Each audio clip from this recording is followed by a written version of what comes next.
Welcome back to Closer to Happy. Today we're going to look at some of the cultural differences that we've noticed between Spain and the US that have been pretty glaring to us. Yeah, and they're not necessarily better or worse, they're just definitely different. One of the first things we noticed is that everybody here tends to talk to each other when they're having meals or hanging out or socializing or doing anything together. They are talking to each other and they are not on their phones. And we know what this is like because our kids actually sat down and said, please don't be on your phone so much when we were running our company. But now we're really conscious of the fact that we Americans tend to be on our phones a lot when we're hanging out with other people. They don't do that here. No, and as a matter of fact, we were in Ronda and there was, at breakfast in this hotel, there was a table of young American adults, two couples, sitting in front of this view. I mean, the best view in the house, bar none, incredible. And all four of them weren't looking out the window. They were all four on their phones. They weren't talking to each other. They were completely oblivious, and it was pretty shocking. And they were the only ones in the whole restaurant doing that. And then later on at night, we had dinner at a restaurant, and everybody in there was also just talking to each other. We were the only Americans in there, and there was nobody looking at their phone. So I thought that was really interesting, right? I really love it, and it's probably the best way to break us of our terrible phone habits. Right. I'm sorry, let me check my emails first. One of the things that we've noticed every time we travel, pretty much anywhere in Europe, most locals and expats are bilingual, at least bilingual, oftentimes multilingual. Right. And they're really patient when you try to speak Spanish, which is a bit of a contrast, I think, from the US. I've noticed that Americans get rather irritated if they're interacting with someone that doesn't know how to speak English. The feeling tends to be, you're in our country, why don't you speak our language? And I understand that, and it can be frustrating when you're trying to communicate with someone and you figure, well, you're here, why don't you know how to communicate with us? But when you're over here, they are really cool about it. And I mean, their countries are very close together like our states are, and they speak different languages, so they have learned to, communicate with each other through the years, and maybe that's what's given them the patience. Yeah. But it's really noticeable, and something that we should all maybe try harder to not do. And I think it's always appreciated when you make an effort. So we really have, and we really will continue to. Now, one thing that's been really hard for me personally to get used to is how late everyone eats here. They eat dinner no earlier than 9 o'clock, usually 10. Oftentimes you linger, when you linger after a meal, it's called Sobremesa here, and everybody just hangs out and talks, and there's no rush, and the waiters aren't bringing you a check. Everyone wants you to just sit and relax. You get home at like midnight or 1 in the morning and you just ate dinner. I'm sorry, my body has not gotten used to that yet, and I think that's something that is going to take a while. And it's not good or bad, it's just very different from what we're used to, and I think it's something we're gonna have to get used to. We occasionally will go out to dinner at 8 or 8:30, and it's like early bird special, for sure. It's embarrassing. You are the only ones there, except for maybe a few other old Americans. And it is actually kind of embarrassing. Everything really kind of slides back or ahead, I guess, however you want to put that. And lunch starts later. Lunch starts around 2 or 3. You don't start lunch at 12 like we do in the States. And in the States, typically people go to dinner at, say, maybe 7 o'clock. There's a definite rhythm to Spanish life that takes some getting used to for us. And it's definitely an adjustment. But estamos tomando el ritmo. Y es muy, muy, muy bueno. What she's saying is that it's very good, and we're going to try to do that ourselves. So meals are really seen as social time, and they are not to be rushed. And as we mentioned in our last video, when you try to fit a quick lunch in to, let's say, a bike ride, it just doesn't work, and you're forced to chill out.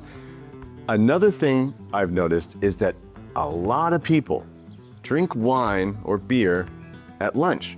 I mean, a lot. It's very, very common to see people drinking a glass of wine at lunch. And I think this might be why there's siesta time. It's just a theory. I haven't tested it yet. It might be a good theory. But seriously, siestas actually do play a big part in the rhythm of life in Spain. And I think it's becoming less and less, especially in cities and for big stores, but for smaller tiendas and other kind of service providers, it's not uncommon for them to be closed between 2 and 4 in the afternoon.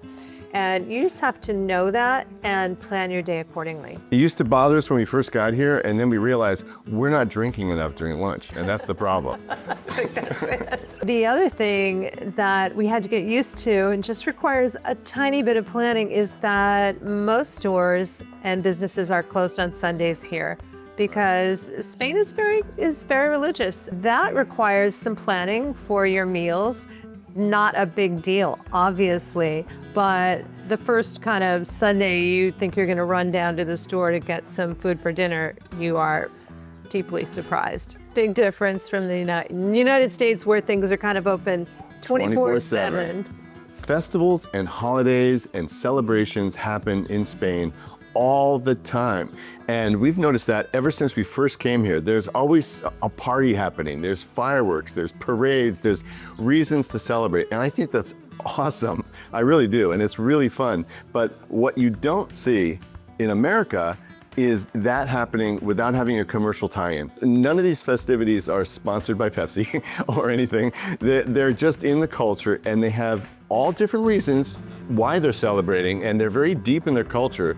And we have yet to find out what they're all about, but it's amazing, and it's really kind of a cool habit they have, partying all the time. We're learning about them as we sort of go along, and we were here, as we mentioned in our last video, we were here for Santa Semana, which was really beautiful, and every day, except for Saturday, they have a procession, and really the whole community really gets involved. It's beautiful.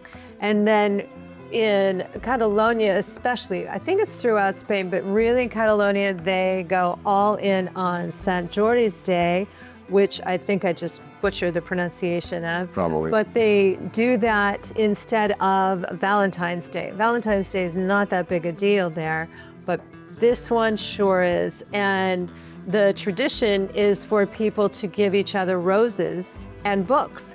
And so there are pop-up book stands everywhere. We were out and we saw pop-up book stands here in Marbella and had no idea what they were doing. It's so nice seeing books have a moment again, have a reason for being in the culture. It's a big deal here, and everybody gets roses. It's kind of cool. It's beautiful. I love it. And there's just so many other traditions and holidays that we're going to be learning about and participating in and celebrating right along with our Spanish and friends. butchering the names of. Yep. Okay, let's talk about healthcare for a minute. This is a big deal. Everyone in America has an opinion about universal healthcare as it exists over here, but our experience here is that the healthcare is very high quality. You get a lot of personal attention. There are a lot of options on how to expand on the kind of healthcare that you have. And every hospital I've been to here, well, I've only been to 2 hospitals, but they were really, really nice. And everybody is super attentive. Doctors give you their number. They do follow-up calls. They come to your apartment to make sure you're okay. It's just a whole other thing. The visa that we're here on, we needed to have private insurance, which we would have had anyway. And it's a fraction of the cost of the insurance we had in the States. When we left our company, my personal insurance was about $1,000 a month with a $4,500 deductible, and I think they covered 80% of most of my medical costs. Here, for a private insurance with 0 deductible, was about $2,000 for the entire year. And the other thing that is so cool is that we just got insurance from a company called Helicópteros Sanitarias. And what she's saying is helicopters that are sane. No, wait, is that it? Sanitary. But what is amazing about them is they'll send an ambulance to you with a doctor on board and paramedics, and any kind of diagnostic equipment that you might need. They'll send a helicopter to you if you are out somewhere that need to be rescued. Let's Like say. if you're injured hiking, let's say. How could that happen? Yeah, it's really amazing. And I've never heard of any kind of service like that No. in the US. So we're hoping we never use them. And how much is it? It's only like It was $500 for both of us. for the year for that. Yeah. And it's not like they send a helicopter and then you get a bill for $40,000, which would be what you'd have happen in the US. Right, and no bill. If they send an ambulance, no additional charge. So it's really quite remarkable, the healthcare system here and the options you have for your own care. And prescriptions are a fraction of the cost, and it's the same meds that we have in America. Yeah. I think the only difference, one of the differences is when you want to buy, like Cliff has wicked allergies right now. Wicked allergies, yeah. It's pretty bad right now. I have a lot of spores that are not familiar with my body, or vice versa. So I've had really bad allergies these last couple of days, and I've been told that it's just because there's different plants here and we're not used to it. Anyway, I just wanted to point something out. So I went to the drugstore. I found out the medicine to get for here, which is this, and I went in and it cost €3. Now, yes, the taxes are high here, but the kind of healthcare you get and how inexpensive it is totally worth noting. Pretty awesome. And when we went to the pharmacy to buy just over-the-counter meds, they're literally over-the-counter. You have to get them from the pharmacist. And they're dispensed, 20 pills at a time. It's very different than the smorgasbord that we have in the US in our drugstores where you can just walk in and buy, 10 boxes of Claritin. And Claritin didn't work here. The allergies here laughed at my Claritin when I took it. But this other drug that we got it is actually working. It's pretty good. So, I mean, it's just a different world, but it's not necessarily worse. No. In a lot of ways, it's better. I think it's a lot better in a lot of ways. Yeah. When we were first thinking about moving to Spain, I was considering moving my 90-year-old mother along with us because I didn't want to leave her in the US. And she was in a memory care facility. And as I started researching, I found there were very, very few elder care facilities in Spain in the way that we're used to them. Yeah. People here, it's just assumed that if you have a relative that's declining, that you bring them in to your home and you take care of them as a family, throughout that phase. And we do that differently in America in a lot of ways. And they're not really set up for that. So it's something to note. It's definitely better, in my opinion. I think you can bring in care affordably, and it's just considered the family's responsibility. So one of the things you'll really notice kind of everywhere that we've been in Spain is that families are out and about with their elderly family members in wheelchairs, walkers, doesn't matter. They're part of the conversation, they're part of the social fabric, and it's really beautiful. This is a small thing, but when we started socializing with people here, what we noticed right away is they don't start off the conversation when they first meet you with, what do you do? They really just are talking to you about who you are as a person and what you're into and, kind of trying to get a sense of who you are as a human being. Nobody talks about their career and they don't kind of flash their wealth or anything. It's really like human first, and what the human does is very much second. And I thought that was kind of refreshing and cool. Yeah. You say that that's a small thing. To me, it's actually a really big thing. It's a pronounced difference and something I find so refreshing and really appreciate. Right. Love it. Especially coming from LA, right? Yeah. Because LA, that like you kind of have to say what you do first because you're trying to sell your script. That's right. A few other quick observations. Yesterday, we went to drop our dry cleaners off at Rapido Dry Cleaners, Speedy Dry Cleaning. And they said, we'll have it for you in 10 days. And we were like, what?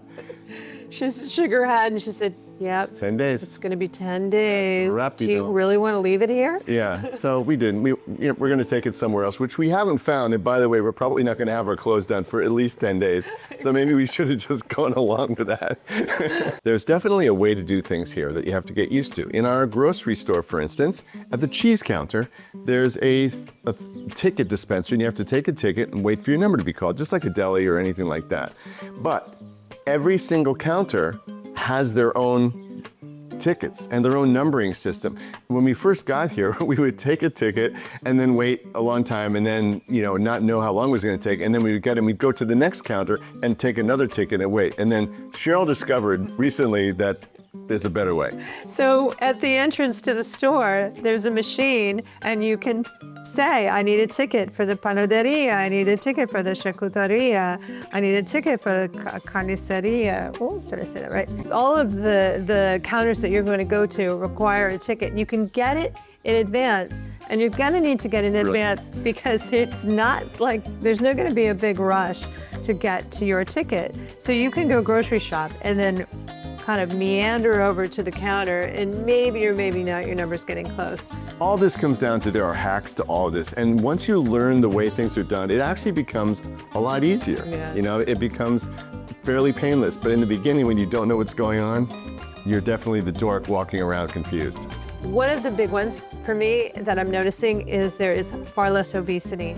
And that may be different in the villages, but certainly here we're noticing people are far more fit than they are in the US. And I think that's probably portion size, don't you? Yeah, it's probably that. I mean, I've had some, conspiracy theories thrown about what's in our food in America. Maybe that's true, maybe it's not. But portion size is a big deal. And even though they eat dinner really late, they don't eat big dinners. They eat big lunches. And then by the time dinner comes around, you've burned off your lunch to the most part, right? Yeah, and the other difference I think is that there's not a real fast food culture here. That may be different in the cities. Even there, I've never seen it.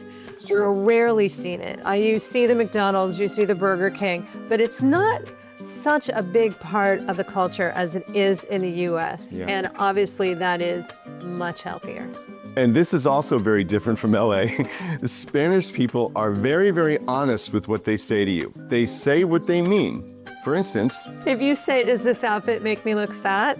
Your friend might say, yeah, you look like a cow.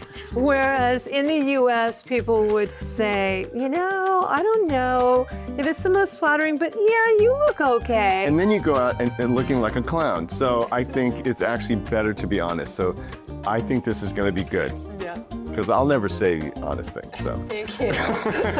Not in live. Ultimately, living between two cultures really opens your eyes, and it's not about better or worse. It's really about embracing the differences. What cultural differences have surprised you when you've traveled? And which of the ones that we talked about here feel like they would be easy to adopt or really hard for you? I'd like to know that. Yeah. And if this video was helpful and you liked it, please like, subscribe, and all that stuff. And we'll see you soon. Ciao. Ciao.